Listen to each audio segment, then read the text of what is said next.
Yes, sir. Yes, sir. No, yes, sir. I checked my, I had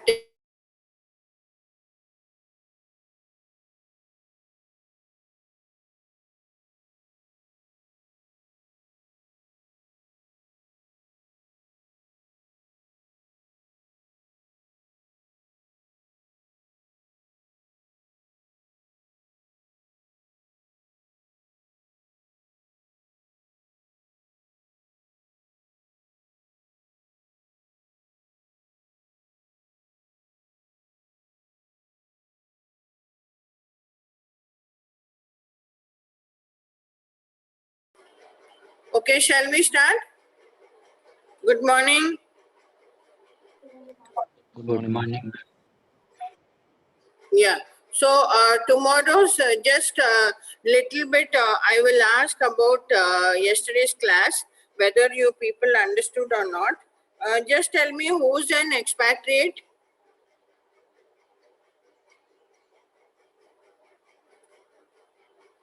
Yesterday's class we discussed, no? Who is an expatriate?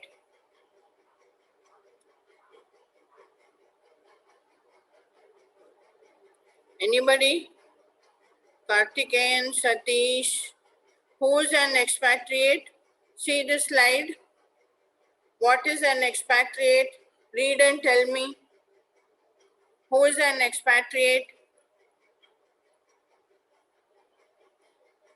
Just read the slide and tell me.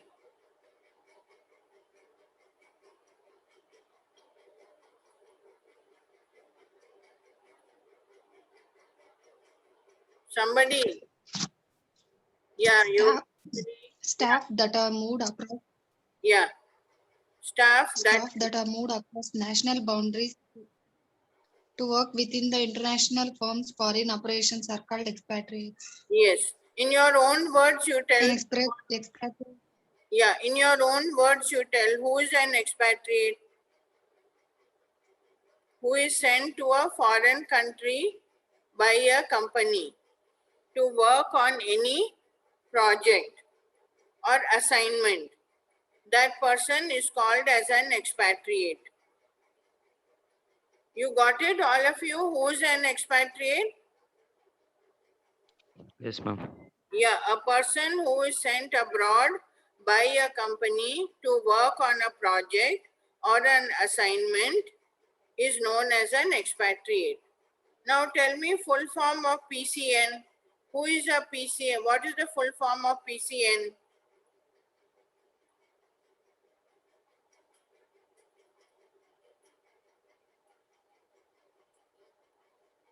Who is a PCN? Here, see, PCN. Who is PCN?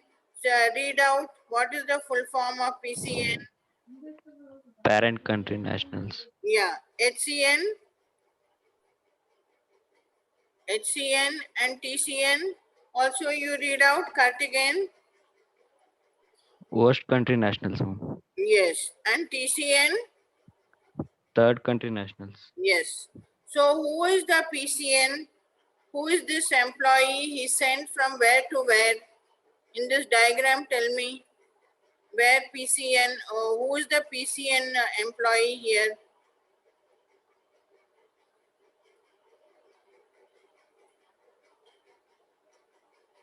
Just see the diagram and tell me. PCN is who?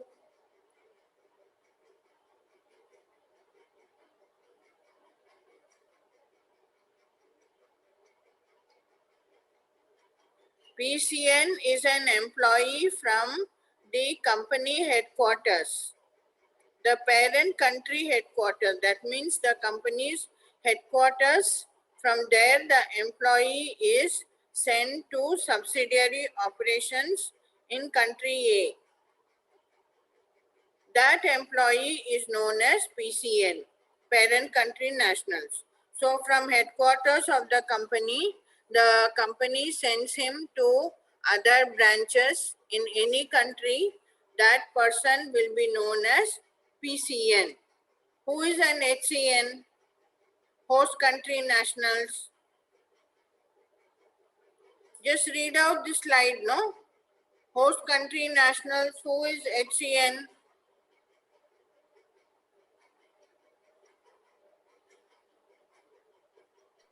Subsidiary operations country B. Yeah, from subsidiary operations country B, the employee is sent to headquarters of the company. That employee is known as HCN, host country nationals. So from any subsidiary, the employee sent to headquarters of the company is known as HCN. And who is TCN? Third country nationals. Who is TCN? National border, ma'am. Yeah, the TCN, third country national, is employee sent from one subsidiary to another subsidiary. Means from one branch to another branch of the same company. From one branch to another branch of the same company, the employees sent those employees are called as third country nationals. That is TCNs.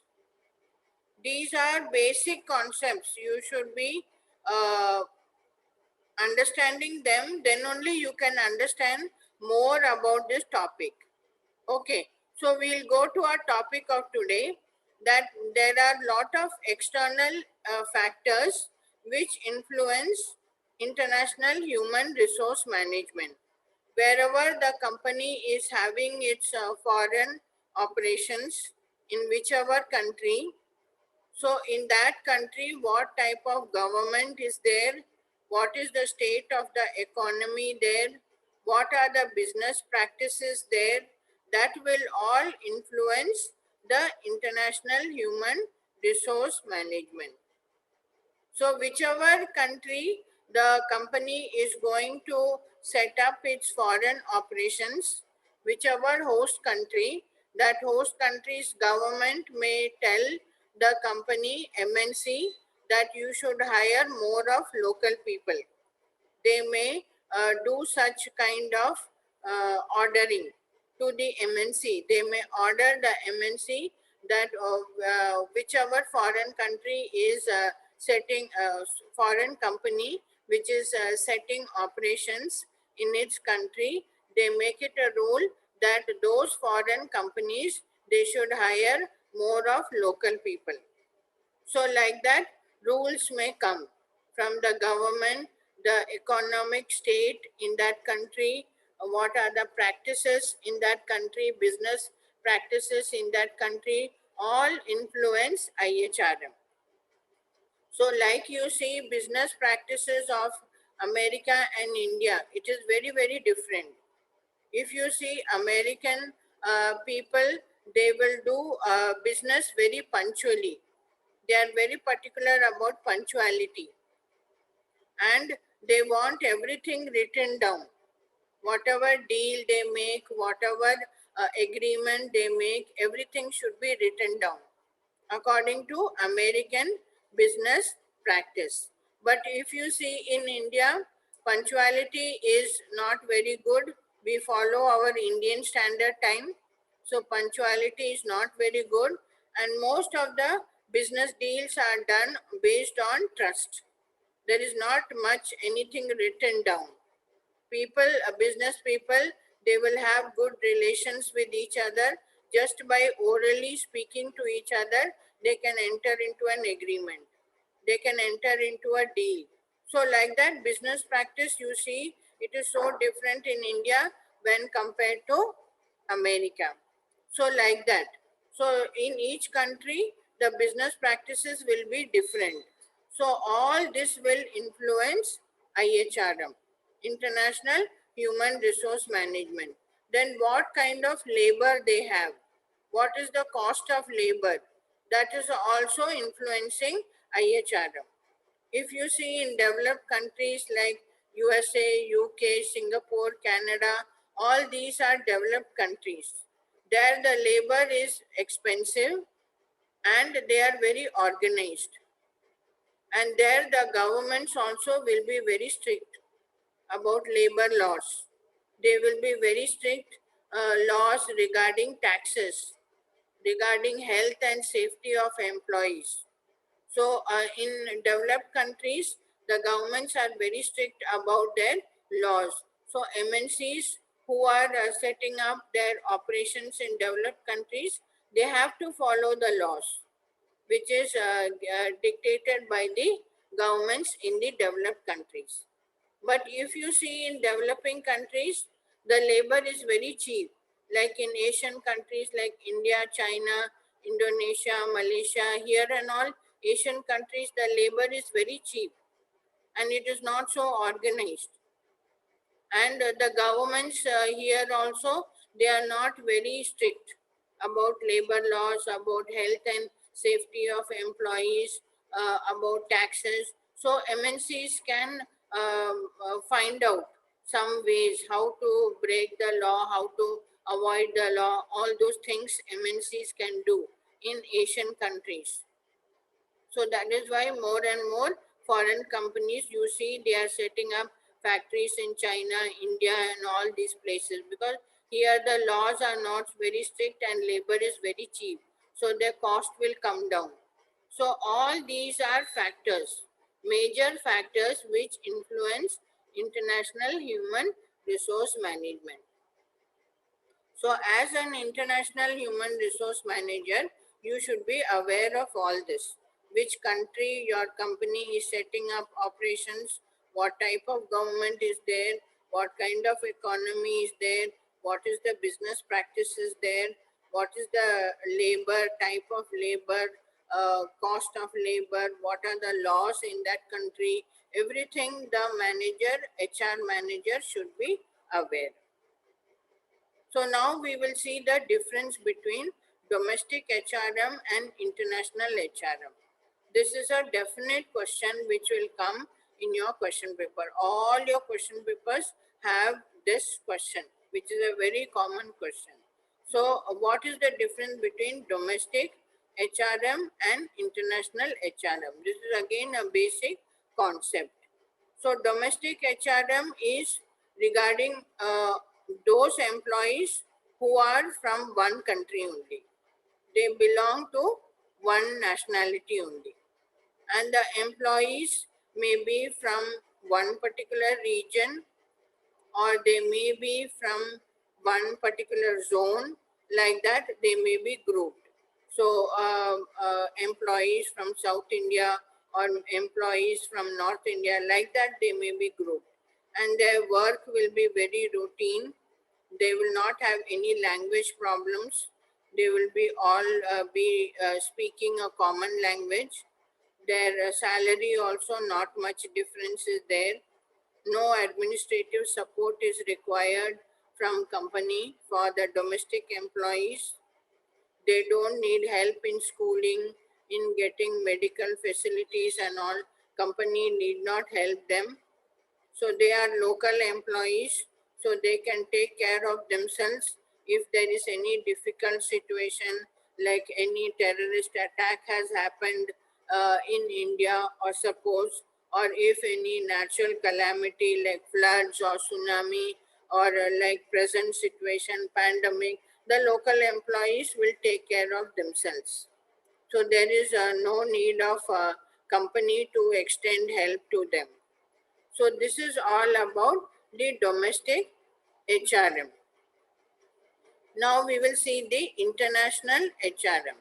International HRM, the employees are from different countries. So they are a multicultural workforce. They are coming from different countries, different cultures. So those employees will be classified as PCNs, TCNs, and HCNs. If they are from company headquarters, they will be classified as parent country nationals, PCNs. If they are from the host country, that is from the country, whichever country the company has set up its branch or subsidiary, they have employed the local employees from there only. They will be known as HCNs, host country nationals. Suppose the employees are from another branch, from another country, another subsidiary, from Australia or from Singapore, somewhere. So suppose you take India is the headquarters of Infosys, and they have sent employees to the USA branch. So the employees from India to USA will be PCNs, will be called as PCNs. And if they are employing in the USA branch, local people, the US people, then they will be called as HCNs, host country employees. Suppose they have got employees from Singapore or from Japan or from UK, some other subsidiary, they have brought employees to USA, then those employees will be called as TCNs, third country nationals. Did you understand this concept? I explained it a little more to you. Did you understand? Yes, ma'am. Okay. So in international HRM, the employees are from different countries. They are from different cultures. So the HR manager has to constantly adjust, make them adjust to the living conditions. Same example, living conditions of USA, the kind of working that happens in USA, he has to make the employees to adjust to that. So constant adjustments have to be made. So they have to be trained. So compensation, they will be different. For PCNs, the salary will be different. For HCNs, the salary will be different. For TCNs, the salary will be different based on their premiums, based on their taxation, all that the compensation will differ. Then if they are employees sent to countries like China, the people there don't know English. They speak only Chinese. Now little bit improvement is there. They have learnt English. So in such countries where the language is English language is not known to them, then you have to give translators to the employees. Otherwise, how the employees from other countries will communicate with local people? How will they communicate with their people, local people, HCNs who are employed there? So you need translators. And since the employees are coming from different countries, they need support, administrative support from the company regarding their currency exchange, regarding getting license for banking services, for getting schooling for their children, for medical facilities. The company has to help them. So HR department has more work to do. International human resource management department's work is more. They have to help the employees who have gone to foreign countries. They have to help them with housing. They have to help them with schooling, which school their children will go. Regarding entertainment also, if it is a very undeveloped area, then you have to help them to find out places where they can go for cinema or for shopping or for any kind of entertainment. And also the HR people have to take care of their employees in a foreign country to protect them from terrorism. If there is a chance of terrorism problem occurring in that country, then national natural calamities like maybe earthquake or tsunami or anything like that, or any protest by the local people, any strike by the local people, these foreign employees should not suffer. So HR department should protect them and make sure to bring them back safely to their country, to their headquarters if any problem arises. So international human resource management, you see, there is more work for the international human resource manager. He is more involved in the employee's personal life as well as professional life.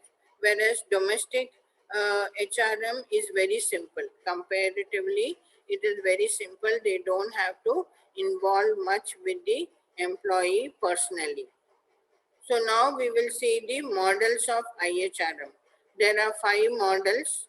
of IHRM, matching model, Harvard model, contextual model, 5P model, and the European model. So what is the matching model says?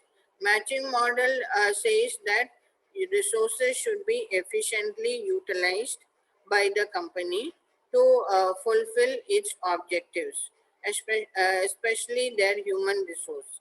They should use it efficiently, their human resource, so that they can achieve their objectives, and they should match that's why it is called as matching model.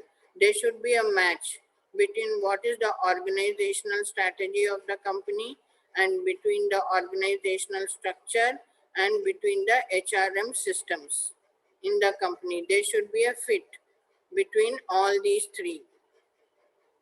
So that is why it is called as matching model. So what is the strategy of the company?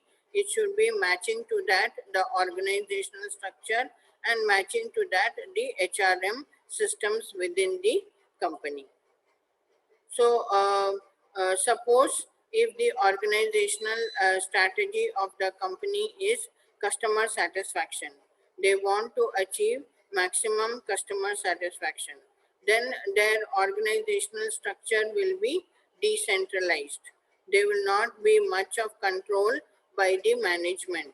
They will give decision making powers to the lower levels of management, and there will be less levels in the organizational structure. And in the HRM systems, they will reward those employees who have satisfied customers. They will have reward systems for those employees who are able to satisfy customers better, like that. So based on what is your strategy, your structure should be, and based on that, your HRM systems also should be. Then Harvard model. Harvard model, it focuses between the employer and employee relationship. What kind of relationship should be there? Cooperative, interactive relationship, teamwork between employer and employee. And also it Harvard model says all the interest of the different stakeholders should be considered by companies. What is the interest of shareholders? What is the interest of employees? What is the interest of the government wherever the company has its operations? What is the interest of their trade unions?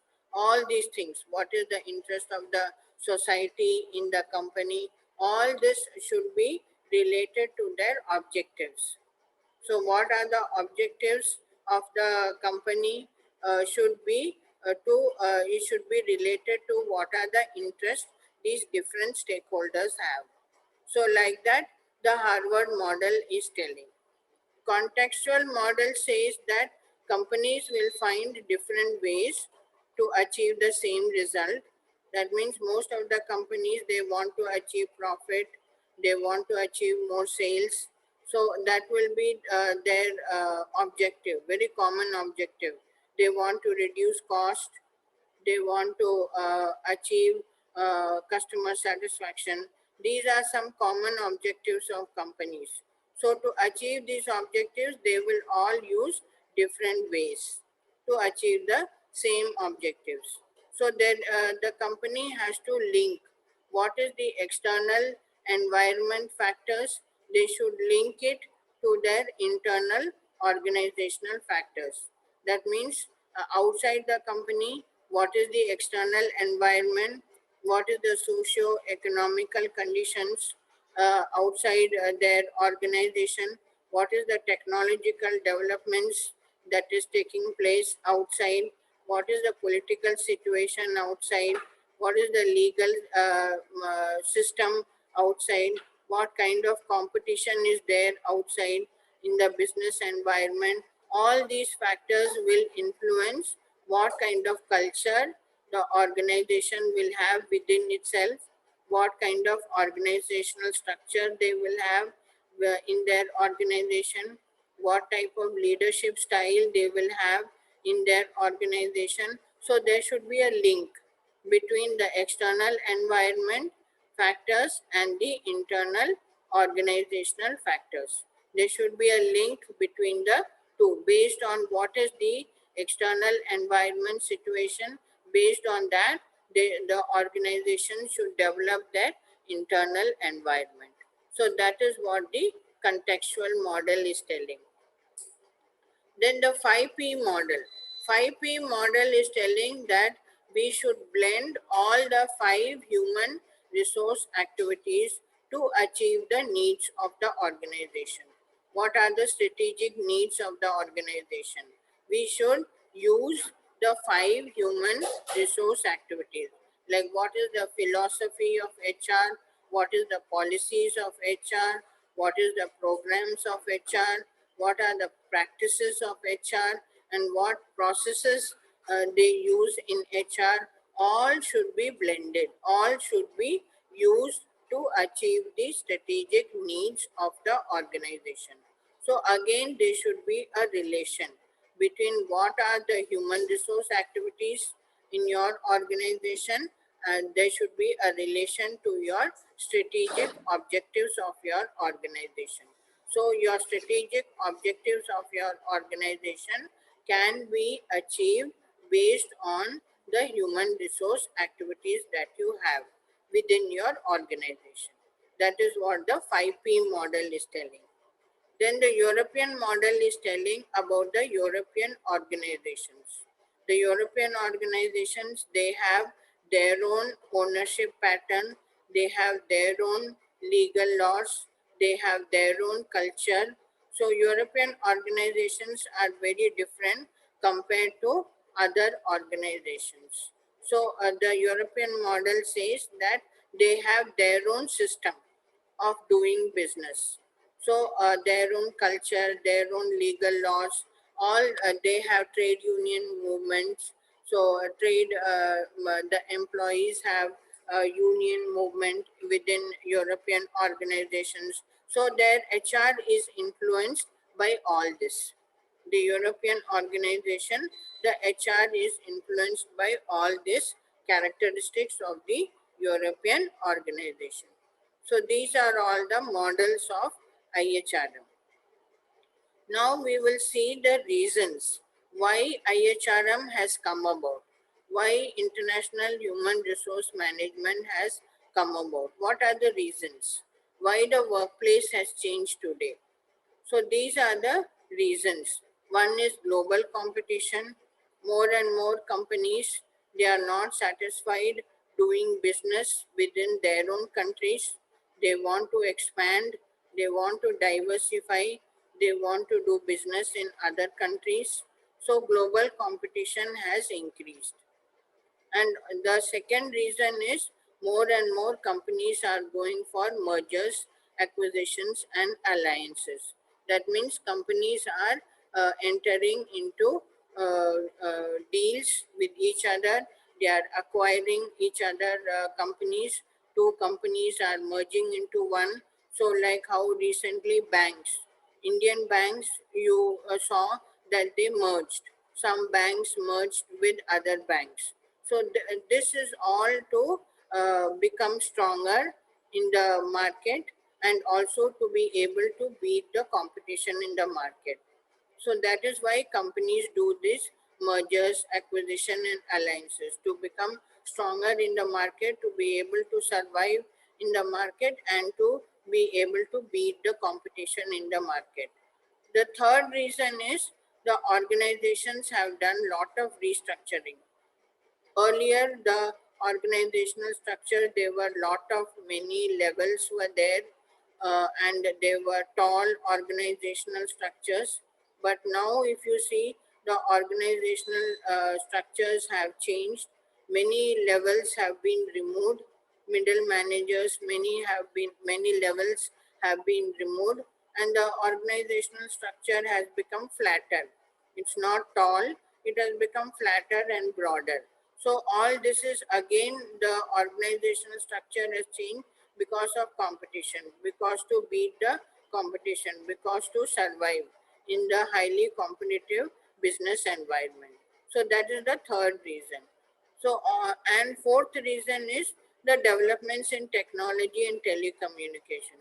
So many rapid developments have happened in technology. Now AI has come, IoT has come. So all these technological changes are going to affect the companies. So all these technological changes, the global competition, the changing of organizational structures, the organizations going for mergers, alliances, all these are the reasons why international human resource management has come about. So, since companies are going to other countries, they are setting up their operations in other countries, they are sending employees across the border. From one country to another country, they are sending employees to work on different projects and assignments. So, that is why international human resource management has come about. So, that is why there is need for the international human resource manager today. So global competition, like I told you, more and more companies, they are not satisfied with doing business in their own country. They want to become international business.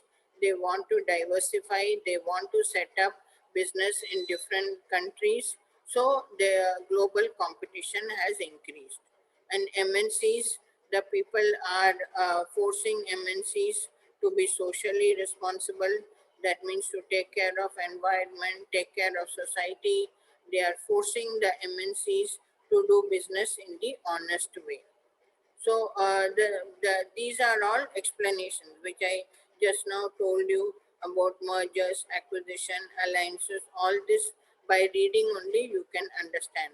So organizational restructure, like I told you, lot of because of changing of the structure, companies have started outsourcing many of their works to other companies.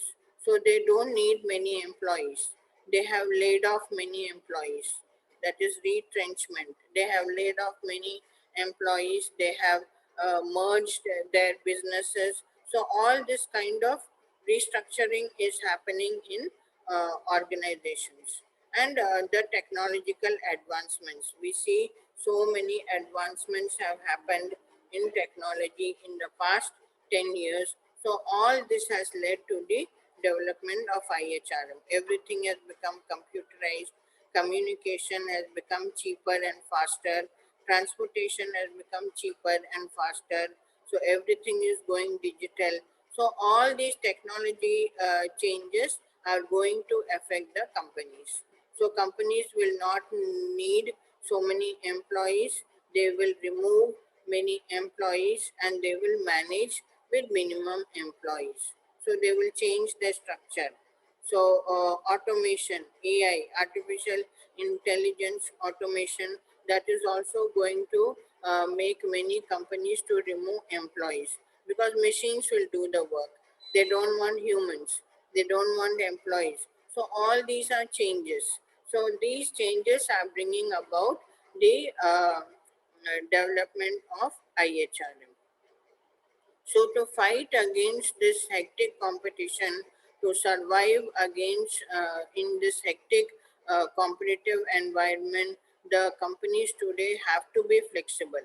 They have to change. They have to adapt quickly to whatever changes that is happening in the external environment, and they have to be less bureaucratic. That means they have to not be very like government organization. They cannot be very strict. They cannot be very rigid. They have to be flexible. They have to think global. They have to act local.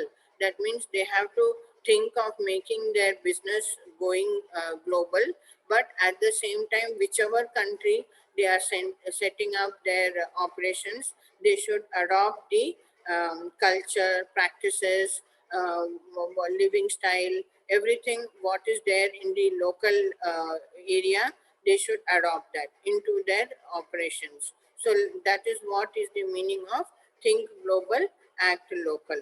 And they have to give, they should have decentralized form of leadership where the subsidiaries will be given freedom to take their own decisions, to adapt to the local environment, whichever environment they have set up their operations. So the subsidiaries should be given the freedom to adjust and adapt to the local environment. They should not be too much of control by the top management. Centralization should not be there. It should be a decentralized form of management.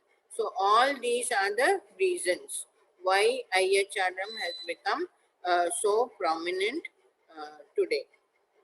Okay, I'll stop here.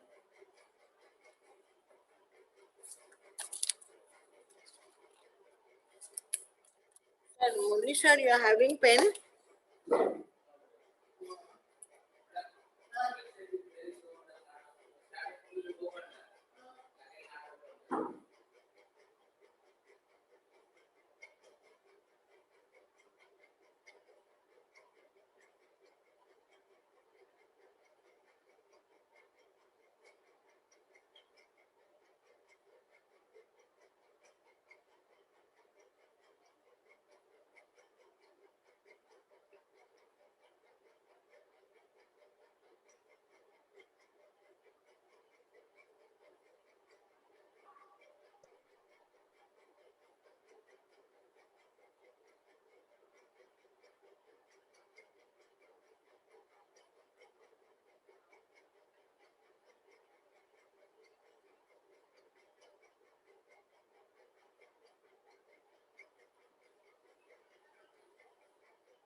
Okay, who all are present? Karthikeyan,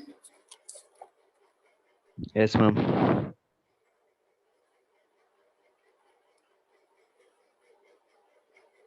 Ranjita, Satish, Present, ma'am. Prakriti, Present, ma'am. Divya, Yogeshwari, Vidya. Present, ma'am. Okay.